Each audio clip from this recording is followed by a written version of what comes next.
Can you point to anything in particular when you look at the discrepancy in the way your team has played on the road versus, the home record you guys have?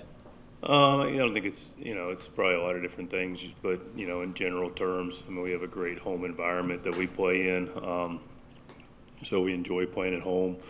I don't really read too much into the road. It's not – the fact that we've been so good at home creates more differential for the road record. It's not like the road record's atrocious. So we've been more than competitive on the road last year, this year. So it's really more about, how well we played at home. But we've clearly also been able to take care of business on the road as well. Go to Bruce on the left. Hey, Mike. Because you've known that you're going to play the Cubs for a while, what type of advantage does it give you and the Cubs as well to prepare over this last week or 10 days? Yeah, we've had our feet in two different places, right? Finishing the season, which we did strongly. I was really pleased how we competed at the end of the season. Really pleased how we competed all year, quite frankly. But we were able to keep our focus and attention on taking care of business at the end of the season, but also internally, more for the staff. When the players, just go play. Now it's time to go prepare, but more from a front office, scouting, field staff. We've been able to spend some, real time over the last 5 days or so to look at it. It's a team we're very familiar with, a team I'm got some history with, familiar with, and seen a lot of these guys over the last several years. So we've taken advantage of the time knowing who we're going to play. Go to Kevin and then AJ. Mike, how is Elias, and what will be the process of determining his fitness? Yeah, Ace we're in the process of figuring that out. He felt good today. Did some pool work today, and moved around a little bit. I'll have a better answer for you here next couple hours. They're going to put him through some light paces. It's a double-edged sword, right? You want to find out, you want to rest him, but can he go? How much you test him? So we have a great medical staff that's going to figure that out, and we'll have a little bit more clarity later today, and may not have absolute clarity until tomorrow. With the uncertainty then, would you, if he were to be on the roster, would you carry 3 catchers in that scenario?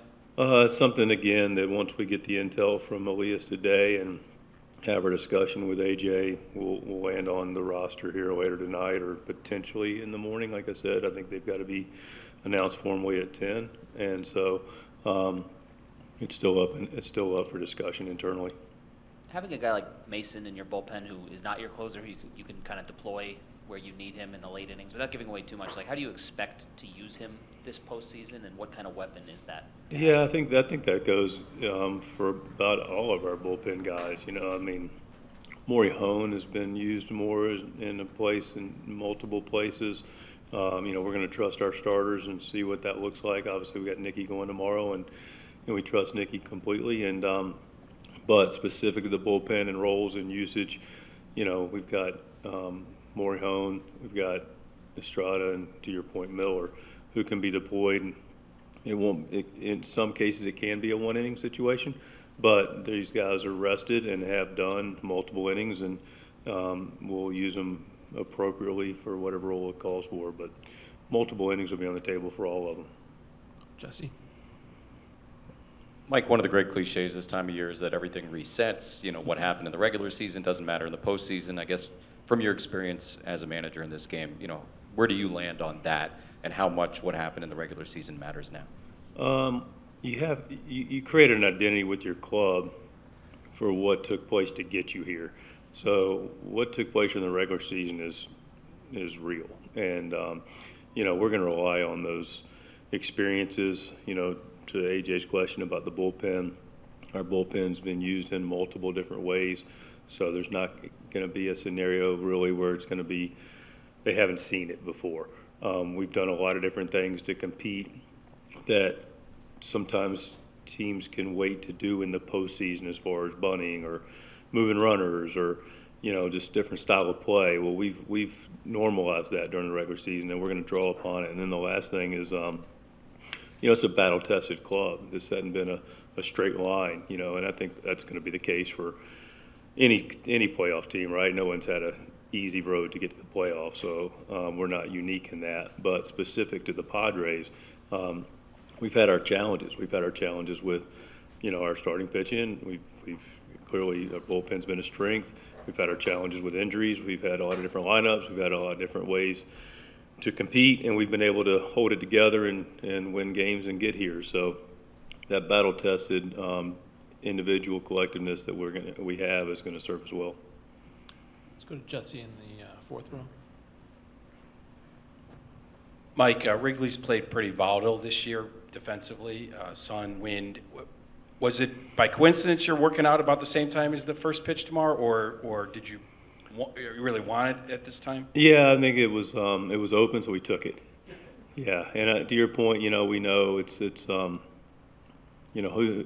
sure there's a metric or somebody's got an absolute to it, but there's not many more not another ballpark that I would say that can be any trickier than Wrigley, and we're aware of it. We spent some time. We created our workout time around it. It's really just about continued awareness of the environment and making sure we're communicating consistently as the game goes, and know that in the second it could be different than the fourth, it could be different than the seventh, and the time of game we're going to see shadows and we're going to see sun balls, and so we're aware of all that, and just a matter of being present in what the game's presenting us, including the elements. Let's go third row in the middle. Hi, Mike. Yeah. Your counterpart, Counsell, came here with a big reputation, big contract, kind of a good bit of pressure to deliver. What's your view of him in the pantheon of managers right now? Oh man, that's I don't know, it's a hard question, man. I'll just leave it at this. I've gone and had the privilege to manage against Craig for a number of years now, going back to his Milwaukee days, clearly now in Chicago.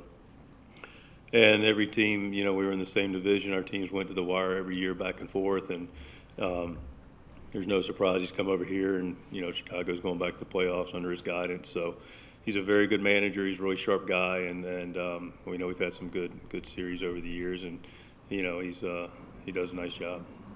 We'll finish up with Kevin right in the front. Which starter will you trust in Game 2? Dylan Cease is going to start Game 2. And the decision behind that? Multiple decisions, multiple things. I mean, Dylan's been good, throwing the ball more consistently lately.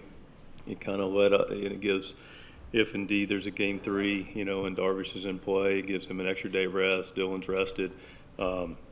He's throwing the ball well here. He's throwing the ball well against his club, and he's Dylan Cease. He's got a big arm, and he's the guy that we feel is best suited for Game 2. And that would mean Michael will be available in the bullpen? That'd be accurate. What is that, given the experience that he has in that role in the past, what can that do to help you guys? It's another weapon. It's another weapon that's there. Again, we've got bullpen guys that clearly have gotten us here that we trust, and Michael will be used appropriately relative to the guys that have the experience and have done well in that role. And the spot will present itself potentially this series for Michael to show up.